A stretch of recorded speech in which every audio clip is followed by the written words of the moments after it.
IVM हंस वाणी। हंस कथा मासिक अब आवाज की दुनिया में।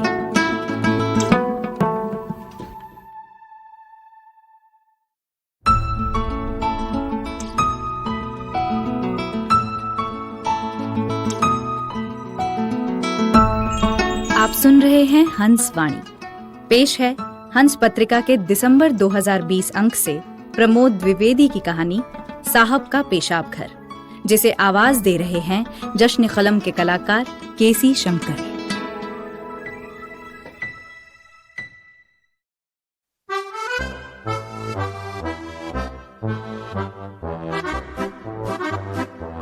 ये संयोग ही था कि जिस दिन दिल्ली का तख्त-ओ-ताज बदला, उसी दिन हमारे दफ्तर के साहिब आलम के लिए नैनाभिराम पेशाब घर तामीर हुआ।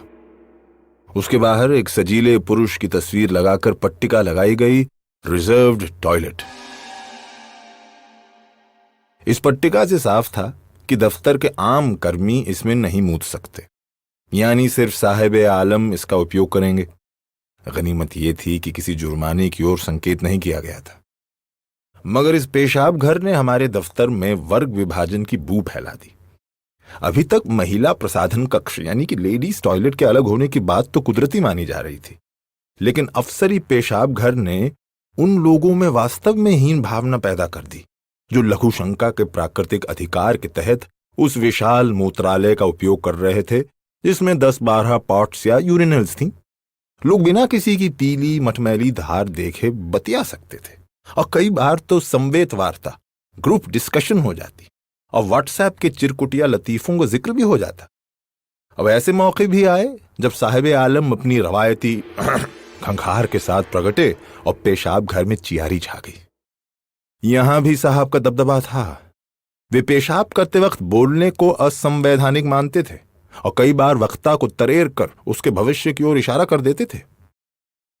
चूंकि साहब का मसाना गड़बड़ा गया था, या डॉक्टरी भाषा में कहें कि 50 साल की ही उम्र में उन्हें प्रोस्टेट ग्लैंड की सूजन ने तंग कर रखा था। वे 6 घंटे के दौरान 6 बार मूतने जाते। इसी वजह से खिल्लीबाज बाबू और बिंदास स्टेनो सखियां उन्हें महेंद्र मेहरोत्रा के बजाय मूतेंद्र मेहरोत्रा कहते थे। दफ्तर में जैसे ये किंवदंती थी कि जवानी में साहब शेन वॉर्न की तरह सहवास के रिकॉर्ड बनाते रहे। जाति नस्ल का कोई भेद किए बिना वो कामदेव का किरदार निभाते रहे। जो चपरासी उनके मातहत रहा उसकी चांदी थी, क्योंकि हर नए रंगोत्सव के बाद हमारे साहब शहजादे सलीम की तरह माल लुटाते। गोपनीयता की शपथ लेकर तैनात रहने वाले चपरासी तभी रासफाश करते जब साहब खुन्नस खाकर उनकी महतारी बहिनी कर देते या लेट आने पर तनख्वाह काट देते। राम नरेश संखवार उनका ताजा तरीन सेवक था। पेशाब घर बनते ही उसने टिप्पणी की, साहब कामदेव से रामदेव बनने जा रहे हैं। उसका इशारा था कि नए शिकार की ओर से वे कुछ विमुख होते जा रहे हैं। वो कहना चाहता था कि इंद्रियों में पस्ती आ जाए तो आदमी जोगियानी की तरफ भागता है। बहरहाल 3 दशक से कई हस्तियां इस दफ्तर से गुजरी। कंपनी के मालिक दिनेश बग्गा से लेकर निम्नस्थ जन विशालकाय पेशाब घर के धारी बने। महान आगंतुक जन यहां से राहत पाकर गुजरे। यहां के समतावाद ने कभी एहसास नहीं कराया कि कोई पेशाब घर भी बंट सकने वाली चीज है।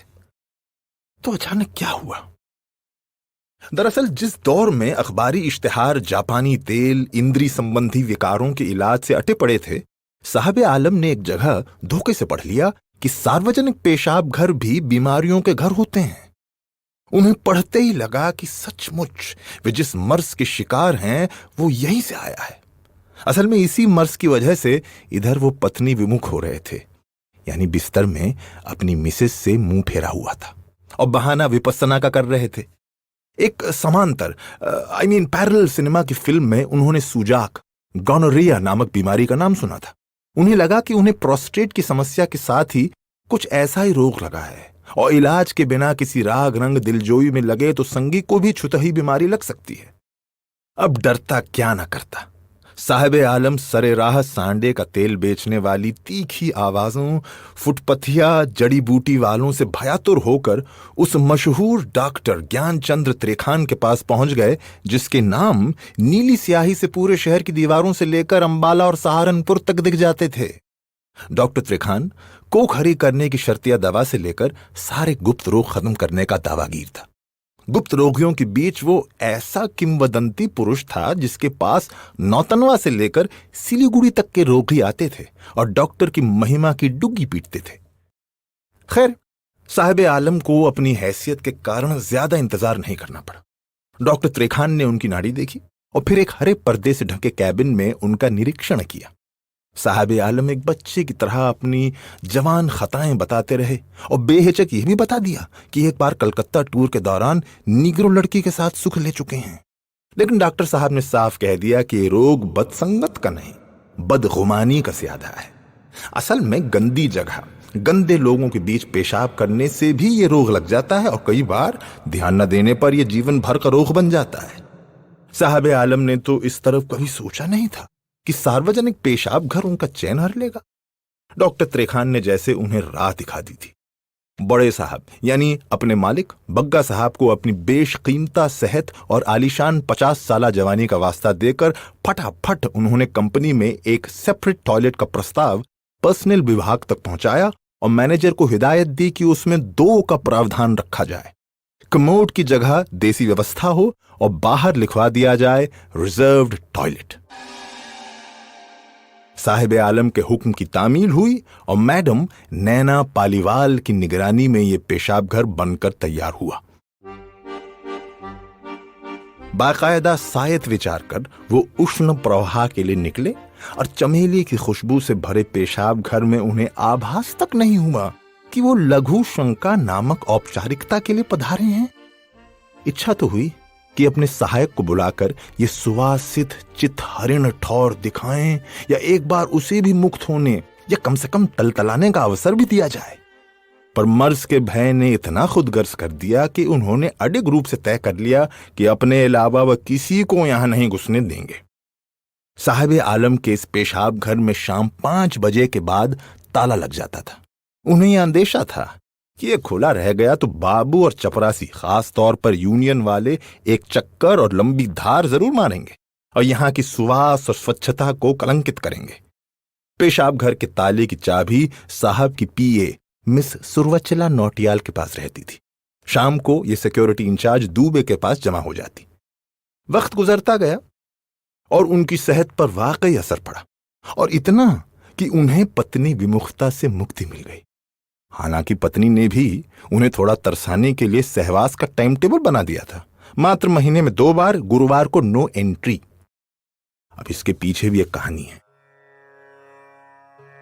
हुआ यूं कि एक दिन साहब ने मयूर विहार में एक फ्लैट के बाहर मां आनंदमयी का एक बैनर देखकर पत्नी को वहीं गाड़ी से उतार दिया।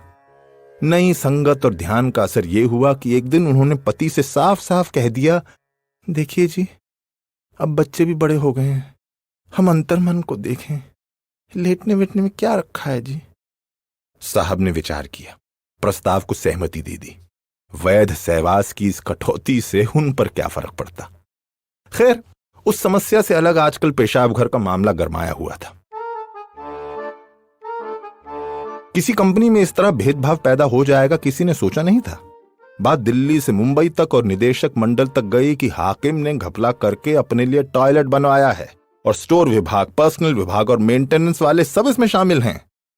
इतना मसाला सुप्त पड़ी यूनियन को मिलना काफी था।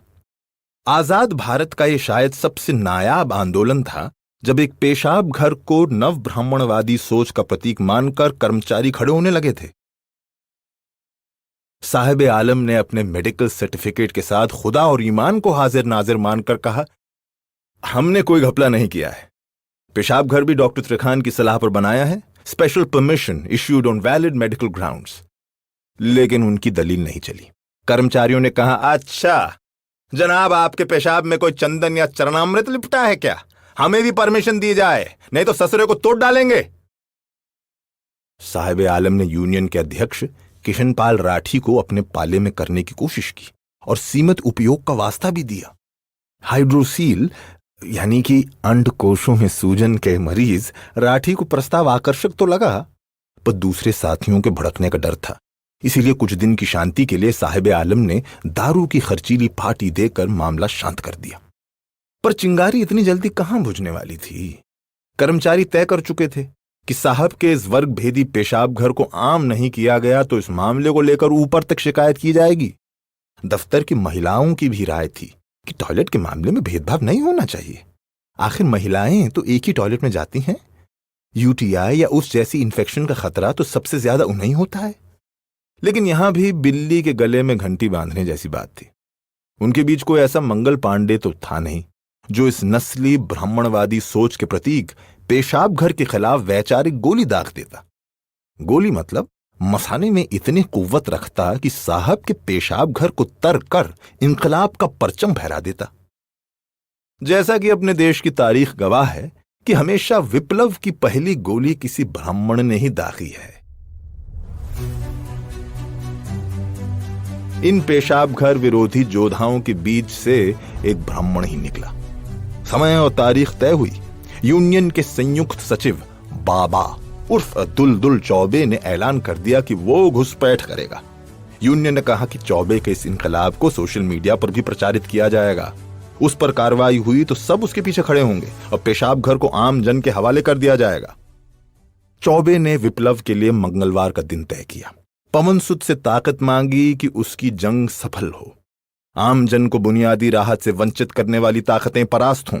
बिन मूछों के सफा चट चौबे ने फर्जी ताव देते हुए कर्मचारी एकता जिंदाबाद का नारा दिया और पेशाब घर में घुस गया। एकदम खाली था। चमेली की खुशबू, आयातित हैंड वॉश की सुवास और एग्जॉस्ट जनित हवा में वो मुग्ध हो गया। हसरत तो यह भी हुई कि उसके जनता फ्लैट में काश ऐसी सहूलियत होती। आज वो पूरे मन से मूतने आया था, क्रांति की समतावादी चिंगारी के साथ। लेकिन अंदर जैसे दिशा भटक गई। शीशे में अपना चेहरा देखकर वो बांकपन से मुस्कुराया और कंघी बालों पर फेरी। खुड़बैले दांतों का पीलापन देखकर थोड़ा आईने से चिढ़ गया। उसे पता लग गया कि वो बिना खीस निपोरे हंसे तो वो ठीक लगेगा। धड़कते जी के साथ उसने दबाव को आमंत्रित किया। क्रांति की धार वो छोड़ने वाला ही था कि अचानक दरवाजा चिचियाया और नुमदार हुए शौर्य संपन्न गर्जीले रौबीले साहबे आलम। दरवाजे के बराबर ऊंचे चौड़े माथे वाले, योद्धा सम कंधे और रोएदार बाजू वाले। आज वे आधी बाजू की कमीज पहने थे, इसीलिए दर्शनीयता खास थी। बस एक तलवार ही नहीं थी हाथ में, वरना मख्तल यहीं तय हो जाता और विप्लव की गत भी तय हो जाती। लघु शंकित चौबे को देखते ही वो जैसे आग मूतने लगे। उनके शब्द सभ्य समाज में जिक्र करने लायक नहीं, मगर ततैया छाप चौबे की क्रांति धार से पहले ही वास्तविक तरलता यानी पेशाब छूट गई। पेशाब उपयुक्त ठिकाने में जाने के बजाय उसके सिलेटी टेरिकॉट के पैंट को तर कर रही थी। वो डरते डरते इनकलाब जिंदाबाद कहना चाहता था, पर आवाज कुछ यूं निकली, एक्चुअली सर मैं तो। अब साबे भाग सर के बच्चे, साले मूतना भी नहीं आता। सब गंधमादन की औलाद भर्ती हुई है। अबे कपड़े बदल कर दफ्तर में घूमना। साहब आलम पेशाब से भीगे इस इनकलाबी को देखकर दहाड़े। उमस भरे इस मौसम में चौबे को जैसे जूड़ी चढ़ गई थी। खुशनुमा मौसम में भी वो कंपायमान था।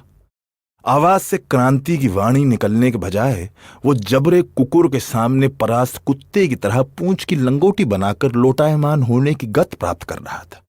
साहब को नाक पर हाथ धरे देखकर वो समझ रहा था कि उसकी इंकलाबी धार कितनी बदबू मार रही थी। वो डायबिटीज का रोगी था, इसलिए एहसास था कि उसकी पेशाब में कुछ ज्यादा ही मारक गंध होती है। भीषण मुता से साहिब आलम बिना कुछ किए मूल स्थान की ओर चल पड़े। चौबे पीछे पीछे। सर गलती हो गई सर कभी नहीं मूतूंगा वहां, मेरी मति भ्रष्ट हो गई थी सर। मेरे बच्चे अभी कोटा में पढ़ रहे हैं सर, मैं भूखा मर जाऊंगा। मुझे फरीदाबाद भेज दीजिएगा सर, गुड़गांव भेज दीजिए, पर नौकरी मत लेना सर। महानायक जैसे दिख रहे साहब आगे आगे, वो पीछे पीछे। अथक चिरौरी, विनती, गुहार, पानी सिर से ऊपर हो चुका था।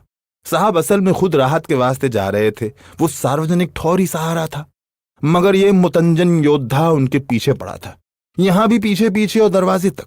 साहब आलम फैसला कुन गरज के साथ बरसे, अरे भाई बख्श दो, ये भी कोई जगह है माफी मांगने की। चौबे समझ गया, पूरे परशुराम बने साहब यूं पतियाने से रहे। अपनी हालत पर शर्मसार होने के बावजूद उसकी क्रांति कुलबुला रही थी। साहब आलम के आम पेशाब घर से लौटने से पहले वो इंकलाब जिंदाबाद का नारा बुलंद करना चाहता था। भीगा पैंट और हारी हुई जहनियत के साथ वो चिल्लाना चाहता था। जब साहब आलम राहत याफ्ता होकर लौटे तो एक दम्भी अंदाज उनके माथे पर सवार था। चौबे उन्हें देखकर एक ग्राहक के चुंगल में फंसे भक्त की तरह आर्तनाद करने को आतुर था।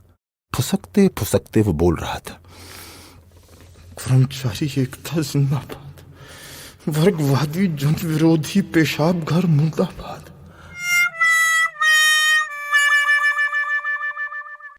आधुनिक क्रांति की शब्दावली से अनजान जड़वत खड़े सजीले साहबे आलम और दफ्तर का ठिठोलीबाज मजमा उसे देखकर हंसे जा रहा था। कोई शानदार व्हाट्सएप पुराण के लिए मोबाइल से रिकॉर्डिंग कर रहा था। सरगोशी में कुछ ने कहा भी, ससुरा बरेली जाने की तैयारी कर रहा है। लेकिन इन प्रतिक्रियाओं और तानाकशी से बेपरवाह हमारे मुथिल योद्धा ने आखिरी बार फिर कहा, तानाशाही नहीं चलेगी, चे ग्वारा अमर रहे, माओ दादा को लाल सलाम। वाकई ये नारे इतने थका देने वाले थे कि वो गीले पैंट को लसेटे ही वहीं पसर गया जहां से विवादित पेशाब घर के साफ दीदार हो रहे थे। जो भी हो, इस अशोभनीय इनकलाब के लिए चौबे को बड़ी कीमत चुकानी पड़ी। उसे हिमाचल के बद्दी बरोटा वाले दफ्तर में भेज दिया गया। यूनियन ने उसका साथ नहीं दिया। साहिब आलम को इस बार ललित होटल में पार्टी देनी पड़ी। राठी को प्रमोशन मिल गया और उसे दफ्तर में कार्ड पंच करने से छूट मिल गई। लेकिन जालिम सोशल मीडिया ने रहम नहीं दिखाई। चौबे के इनकलाबी तेवर वाला वीडियो वायरल हो गया। बात मालिक बग्गा तक पहुंच गई। फिर उच्च स्तरीय बैठक में तय हुआ कि इस पेशाब घर को प्राप्त विशेष दर्जा समाप्त होगा। और यह भी संयोग है कि जिस दिन कश्मीर से अनुच्छेद 370 खत्म हुआ, साहब का पेशाब घर आम लोगों के लिए खोल दिया गया।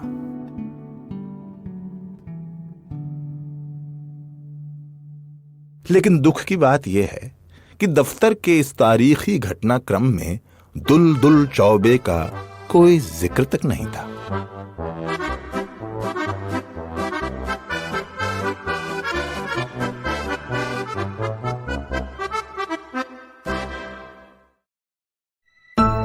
आपने सुनी जश्न कलम के कलाकार केसी शंकर की आवाज में प्रमोद द्विवेदी की कहानी साहब का पेशाब घर। सुनिए हंसवाणी को hanshindiMagazine.in पर या IVM पॉडकास्ट ऐप और वेबसाइट पर या फिर अन्य पॉडकास्ट ऐप्स पर। आशा है इस नए सफर में हमें आपका प्यार और साथ मिलेगा।